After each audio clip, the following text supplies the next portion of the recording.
Welcome back to our channel, where we dive deep into the glamorous, scandalous, and ever-thrilling world of Los Angeles fashion and family drama. Today is a fantastic day to unpack the explosive secrets brewing behind the closed doors of Forrester Creations, where obsession and betrayal are taking center stage. Let us unravel the dark tapestry of love, deception, and impending danger. The opulent halls of Forrester Creations have always been a battleground for power, prestige, and passionate romance. But new, unprecedented darkness is currently seeping into the foundation of the legendary fashion house. Beneath the glittering chandeliers and the luxurious fabrics of the latest couture lines, a sinister game of psychological manipulation is being played. At the absolute center of this labyrinthine nightmare is Elektra Forrester, a brilliant and beautiful young woman who is completely unaware that she has become the ultimate prize in a twisted, high-stakes war. While the ongoing, highly publicized feud between Will Spencer and R.J. Forrester over Elektra's affections has captured the attention of everyone in the office, a far more dangerous predator has been silently circling in the shadows, waiting for the perfect moment to strike. This predator is none other than Remy Price, a man whose charming exterior masks a deeply disturbed and malevolent soul. For weeks, Remy Price has masterfully cultivated a carefully constructed facade to deflect any suspicion regarding his true motives. Upon his arrival in Los Angeles, he publicly proclaimed his romantic interest in Deke Sharp, presenting himself as a complex but relatively harmless addition to the interconnected social circles of the Forrester, Logan, and Spencer families. This calculated misdirection was a stroke of manipulative genius. By convincing the world that his heart was set on Deke, Remy effectively rendered himself invisible as a romantic threat to the other men in the orbit. However, the chilling reality is that Remy's declarations of affection for Deke were nothing more than a smokescreen, a theatrical performance designed to obscure a dark, twisted, and all-consuming obsession with Elektra Forrester. Every smile he directed at Deke, every casual conversation he engaged in, was merely a strategic maneuver to position himself closer to the true object of his deeply pathological desires. To execute his sinister agenda, Remy needed an inside operative, a pawn who could manipulate the emotional landscape of Elektra's life without drawing any attention back to him. He found the perfect, vulnerable target in Melissa Dillon. Dillon's life has been a chaotic roller coaster of fear and instability, culminating in her desperate flight to Bill Spencer's beach house to escape a mysterious, terrifying stalker who had been tormenting her through disguised phone calls. When the horrifying revelation finally surfaced that her relentless tormentor was actually Remy Price, the very man who had previously helped her secure a crucial art teacher position, Dillon's fragile world completely shattered. Remy cornered her with a ruthless, inescapable ultimatum, leveraging his past favors and her dark secrets to trap her in a sinister quid pro quo blackmail scheme. He threatened to expose her hidden past to the Forrester family, a devastating move that would instantly cost Dillon her newly acquired, desperately needed position as Daphne Rose Walton's assistant. Terrified of losing her job and being forced to live in her car once again, Dillon was paralyzed by fear and ultimately forced into compliance. Under the crushing, suffocating weight of Remy's relentless blackmail, Dillon was transformed into an unwilling but highly effective weapon of sabotage. Her tragic assignment was to infiltrate the already fragile dynamic between Elektra Forrester and Will Spencer, explicitly tasked with sowing seeds of doubt, jealousy, and profound misunderstanding. The relationship between Elektra and Will had already suffered catastrophic damage due to the manipulative, unapologetic machinations of Ivy Forrester, who had actively intercepted letters and orchestrated scenarios to keep the young lovers apart. Will, desperate to repair the shattered bond and prove his genuine love for Elektra, found himself constantly thwarted by invisible obstacles. He had no idea that Dillon, driven by a nauseating fear for her own survival, was quietly executing Remy's orders to ensure that every attempt made at reconciliation was met with suspicion and misinterpretation. Dylan's heart ached with guilt as she watched the tragic deterioration of their romance. But the terrifying specter of Remy's threats kept her firmly tethered to his dark design. With Dylan successfully creating an insurmountable emotional chasm between Elektra and Will, Remy initiated the most audacious and chilling phase of his master plan, the Trojan horse strategy. Having orchestrated the chaos from the shadows, Remy boldly stepped into the light, approaching Elektra not as a romantic suitor, but under the highly deceptive and professional guise of a potential new business partner. This maneuver was a masterclass in psychological infiltration. Remy presented himself to Elektra as a visionary collaborator, engaging her in passionate discussions about fashion campaigns, brand expansions, and the future of the Forrester legacy. To Elektra, who was feeling overwhelmed and emotionally exhausted by the suffocating, aggressive tug-of-war between Will and RJ, Remy's arrival felt like a breath of fresh air. He offered her a professional refuge, a space where she felt respected for her intellect and creativity rather than fought over as a romantic trophy.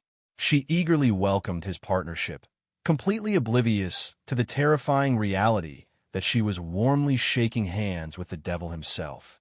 The tragic irony of this entire, horrifying scenario is magnified exponentially by the actions and psychological state of RJ Forrester.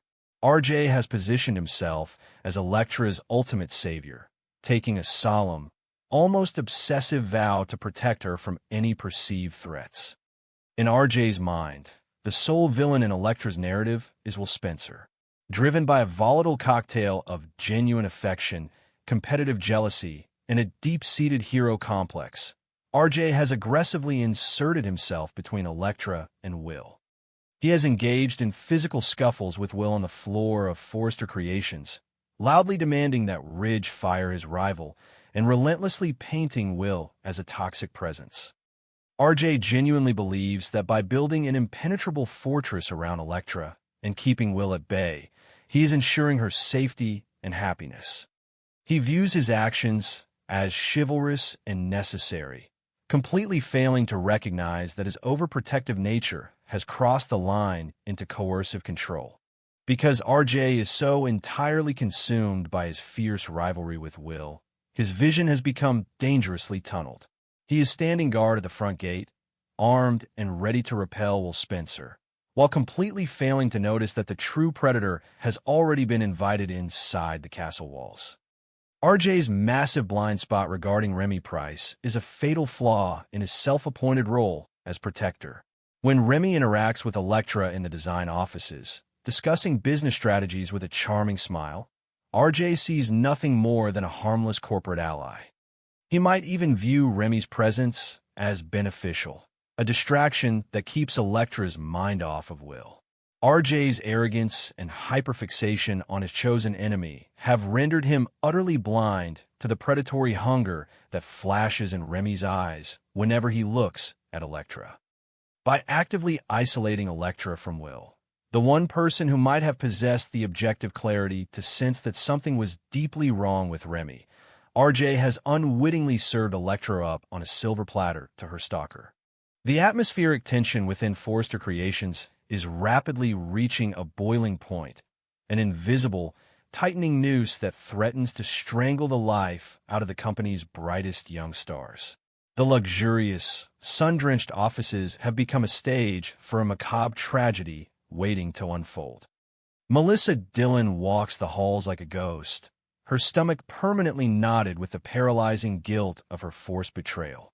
Every time she sees Will's heartbroken expression or Elektra's confused, exhausted face, Dillon is reminded of the monstrous strings Remy is pulling.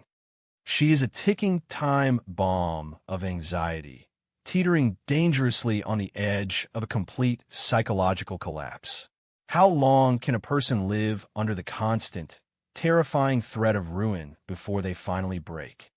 Dillon's internal conflict is an agonizing battle between self-preservation and basic human decency, and the inevitable moment of her confession looms like a dark storm cloud over the Forrester legacy.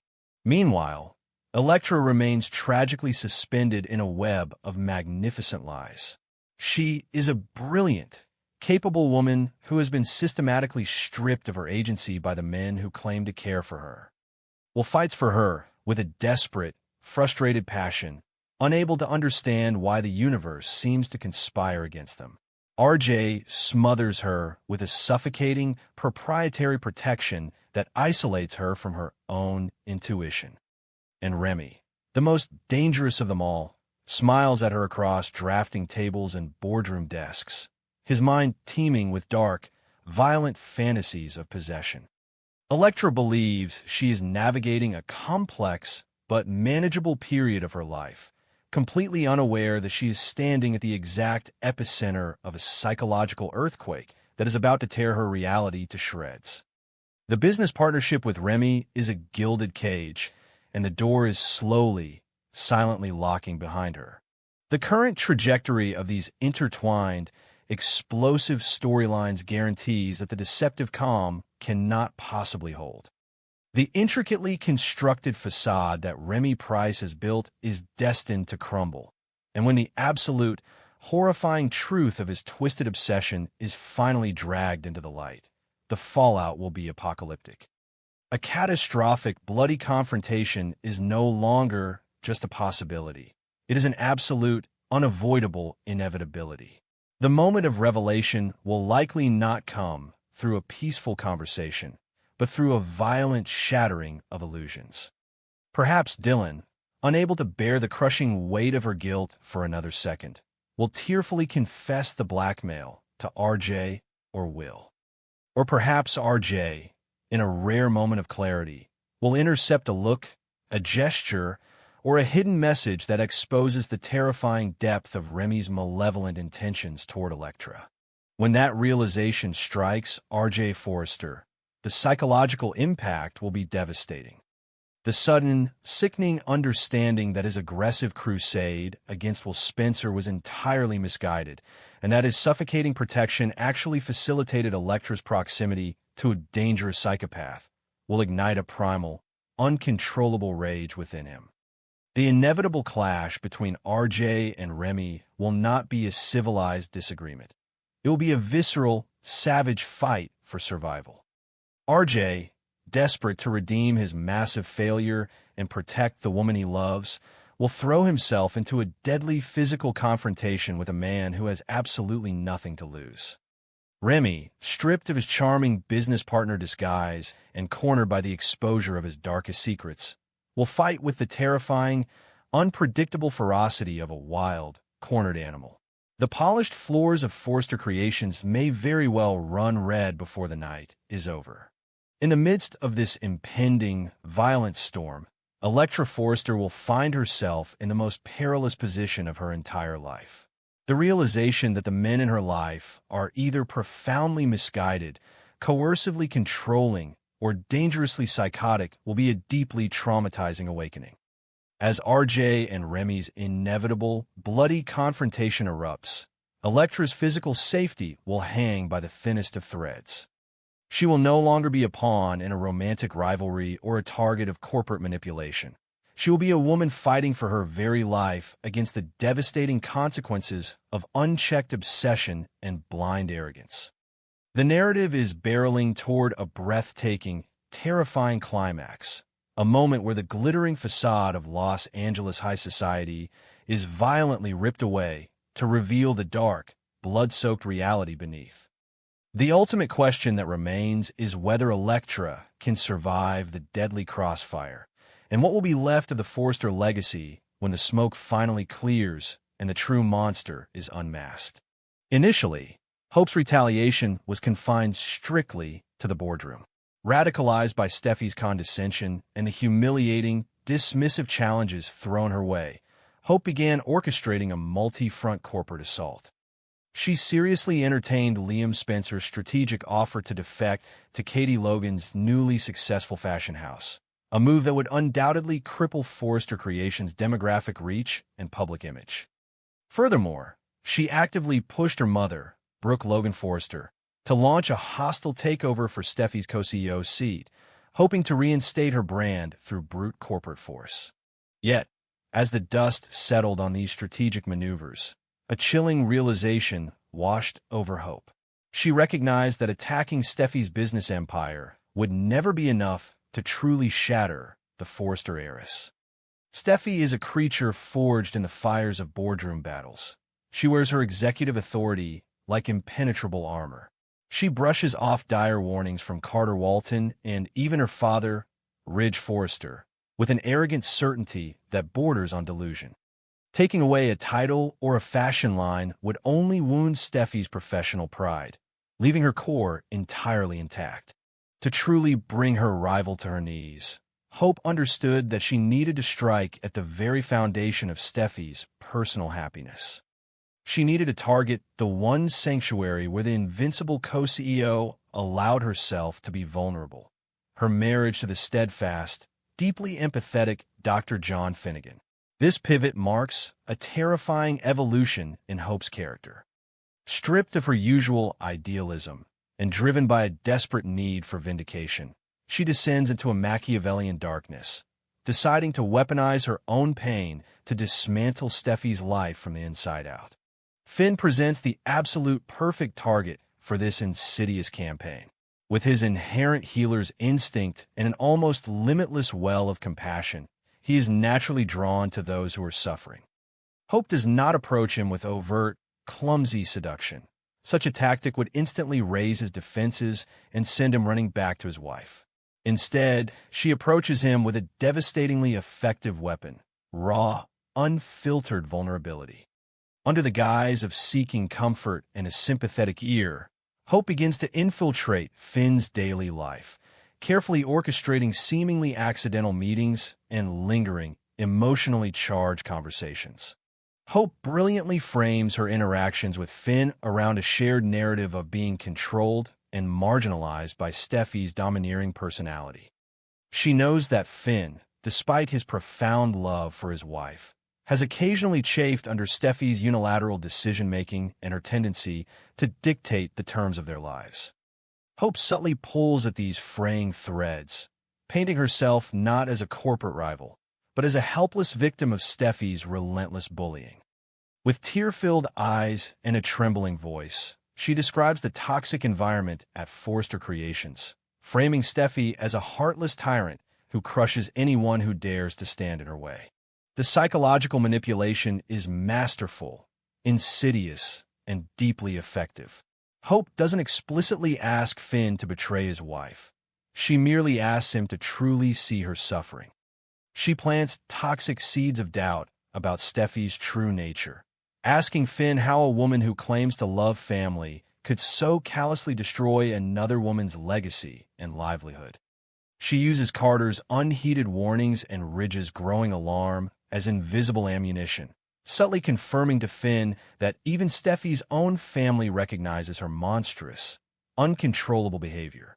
Finn, caught squarely between his fierce loyalty to his wife and his natural inclination to comfort the afflicted, begins to view Steffi's actions through Hope's heavily distorted lens. The internal conflict becomes a suffocating weight for the good doctor. He is a man of science and healing, accustomed to fixing broken things and soothing pain. When Hope presents her broken spirit to him, his immediate, overwhelming instinct is to mend it. Yet in doing so, he unknowingly allows her carefully crafted poison to seep directly into the bloodstream of his marriage. He begins to question Steffi's motives when she returns home late from the office, her eyes blazing with the adrenaline of corporate warfare. The strong, decisive woman he married suddenly starts to look a bit too much like the ruthless, unfeeling bully Hope has tearfully described. The cognitive dissonance threatens to tear him apart, leaving him vulnerable to Hope's continuing emotional incursions. He finds himself making excuses for Hope, defending her fragile state of mind, and inadvertently taking her side in the silent war that has invaded his home. However, this psychological warfare is not without its severe casualties on the attacking side. As Hope spends more time wrapped in the warm, comforting aura of Finn's undivided empathy, a dangerous an unexpected shift occurs within her own heart. The lines between calculated manipulation and genuine romantic attachment begin to blur horribly. Hope, who initially viewed Finn merely as a convenient pawn in her grand game of vengeance against Steffi, finds herself inexplicably drawn to his unwavering kindness and profound understanding. She begins to lose herself entirely in the dangerous romantic game she initiated. The initial thrill of seeking revenge slowly transforms into a toxic, addictive need for his validation and presence. The danger of playing with fire is that it provides a seductive warmth long before it inevitably burns everything to the ground. Hope becomes intoxicated by the secret intimacy she shares with Finn. The hushed, urgent conversations, the lingering touches on the arm, the shared glances of mutual understanding. These fleeting moments become a twisted lifeline for a woman who feels utterly marginalized and disrespected in every other aspect of her life. She begins to convince herself that she isn't just seeking revenge anymore. She is seeking a man who truly understands her soul, a man who isn't blinded by the Forrester name or Steffi's overbearing, suffocating presence. This dangerous justification fuels her descent into complete moral ambiguity, blinding her to the catastrophic consequences of her actions. She is no longer just playing a part. She is living a dangerous fantasy that threatens to consume her entirely. In the cutthroat world of Los Angeles high fashion and high stakes, secrets are a currency with a devastatingly short shelf life. The universe inevitably demands a reckoning, and the collision course between these three intertwined souls is unavoidable. Steffi, entirely consumed by her arrogant dismissal of Hope's business threats and her stubborn refusal to heed Carter's dire prophecies of a corporate coup, remains blindly, tragically unaware of the true danger lurking within the walls of her own home. She genuinely believes she has won the war by pausing the hope for the future line, completely oblivious to the fact that the real battlefield has shifted from the executive suite to her living room. The discovery, when it finally happens, is nothing short of cataclysmic. Steffi, perhaps returning home early from a triumphant day of pushing Eric's couture line to new heights, walks directly into a scene that stops the breath in her lungs and shatters her reality. The specific details of the encounter, a deeply ambiguous, highly emotionally charged moment of physical and spiritual closeness between her husband and her greatest rival, shatter the illusion of her invincible, perfect life. It is not necessarily a full-blown physical affair that she witnesses, but an intimacy that is far more dangerous and profound. A